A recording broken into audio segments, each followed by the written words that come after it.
I have a feeling people are going to think I'm crazy for doing this. Well, we got it all loaded up, and she's off. Alright, if you've been with this channel a while, you're probably wondering what the heck just happened. Let's just back it up here a little bit.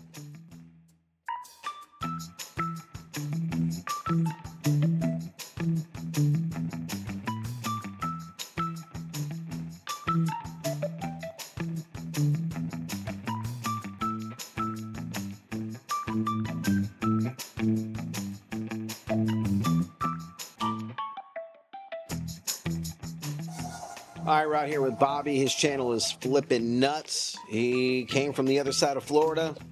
As someone who's always wanted a C3 Corvette, but honestly, if you look for one, they're kind of hard to find at an affordable price or even up for trade. So I thought long and hard about this, and I just feel like my mission with this channel is to keep these cars going, keep them on the road. Sure, I could go through, I could get this thing running, looking good.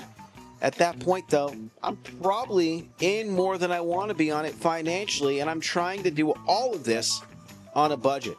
This car needs to go to somebody who can touch every nut, every bolt, get it how they want it, and then love on it. And that's exactly what's going to happen when Bobby gets this thing home. Give him a follow, Flippin' Nuts. I'm going to link to him down below, and watch how he transforms this Corvette into his dream build.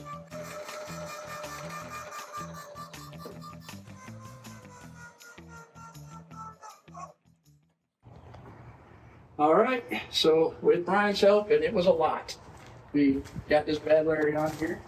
It is ready to go to its new home. You know, I know I get a lot of crap about the 77, or excuse me, 78, but I think it's a super cool car, and I'm really excited about it. So we'll see how it goes.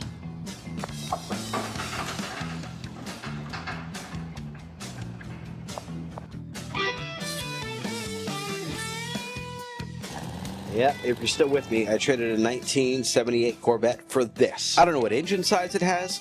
I don't know who built it. Heck, I don't know everything that's been done to it over the last 60 years. But I do know one thing. This thing is ridiculously fun. It's a 1966 Volkswagen Sandrail. It runs. It drives, and at the moment, that's about all I can confidently tell you. Welcome back to Corvette Revival. I'm officially introducing the newest project on the channel, and yes, I realize this is definitely not a Corvette. It's a 66 Volkswagen Sandrail with an air-cooled VW engine, a 4-speed manual transmission, and just enough questionable engineering to make it perfect for the channel.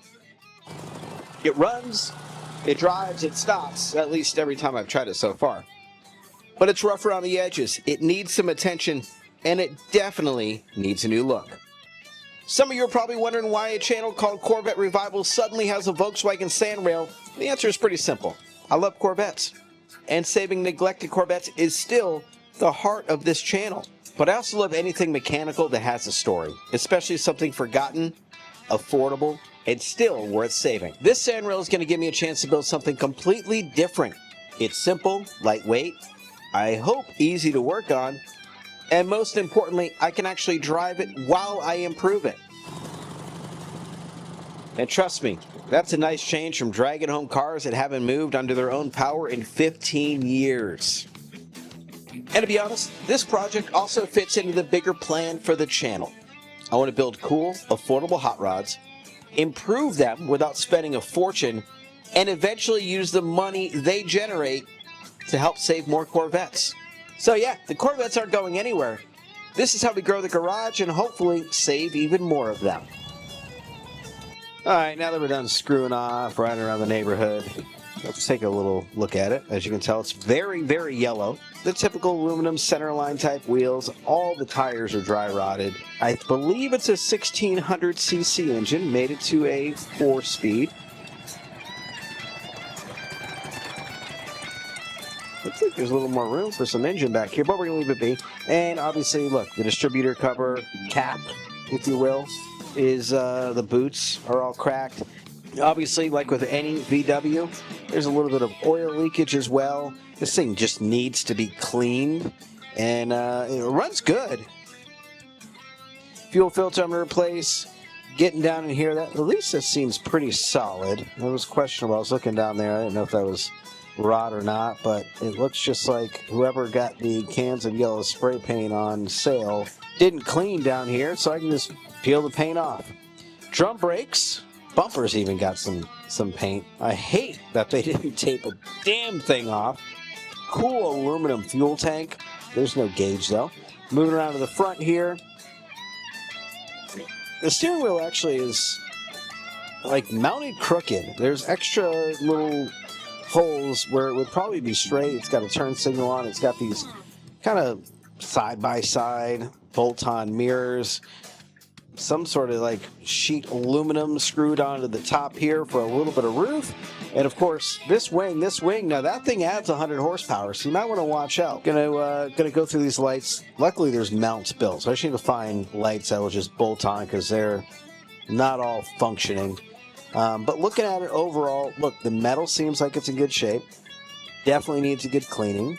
Needs a good polishing in some places. This kind of air-cooled box, I want to go through. I want to pull that. I want to paint it. I want to polish a chrome. Really detail the engine out, make it look good. And by cleaning it, I'll know where the leaks are at, where they're not.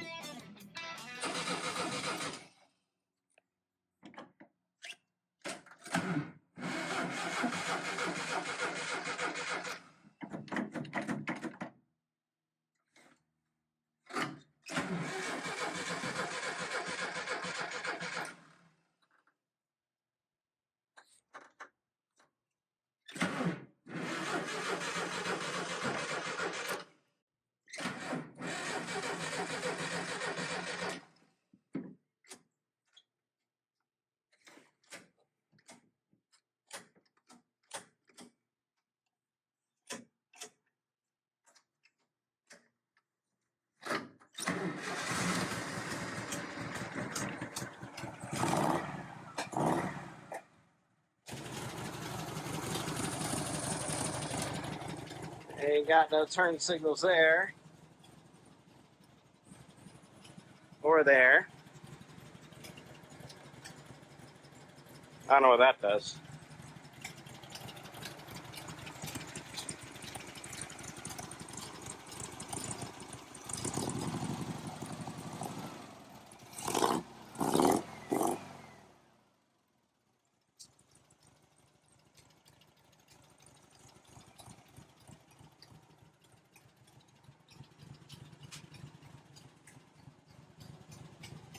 Going somewhere, I just don't know where. And then we got that right there. I don't know what that does.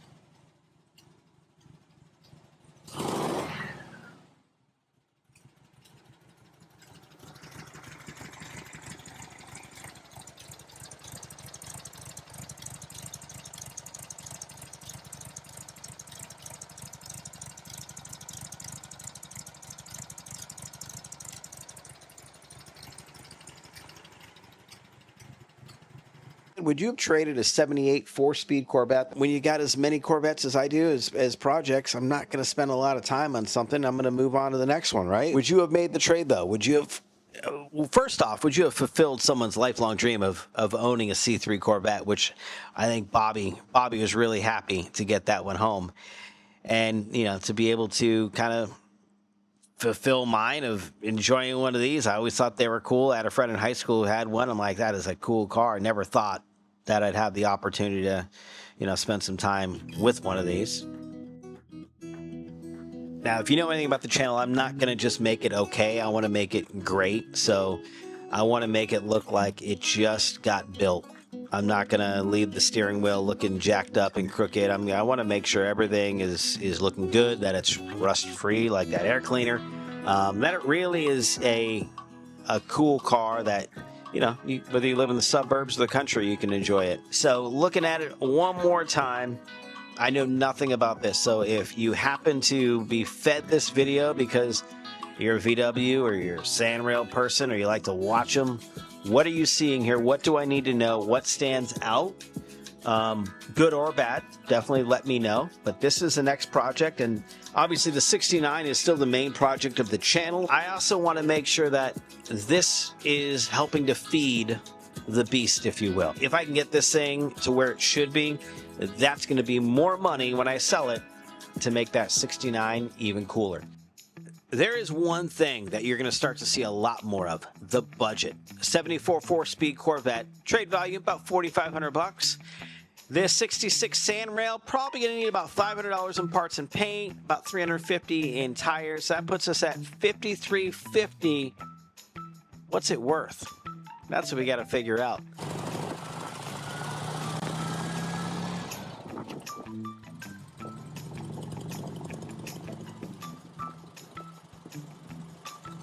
All right, I'm going to wrap this video up here. Thank you so much for watching. Thank you for those who have subscribed. Subscribers are going through the roof right now, and I really appreciate that. There's no money being made off the channel, but it's cool to see that people are interested in what I'm doing as I continue to bring old, cool cars and dune buggies, sand rails, whatever you want to call it, back to life. All right, I'm wrapping it here. We'll see you in a couple days with another new video here on Corvette Revival.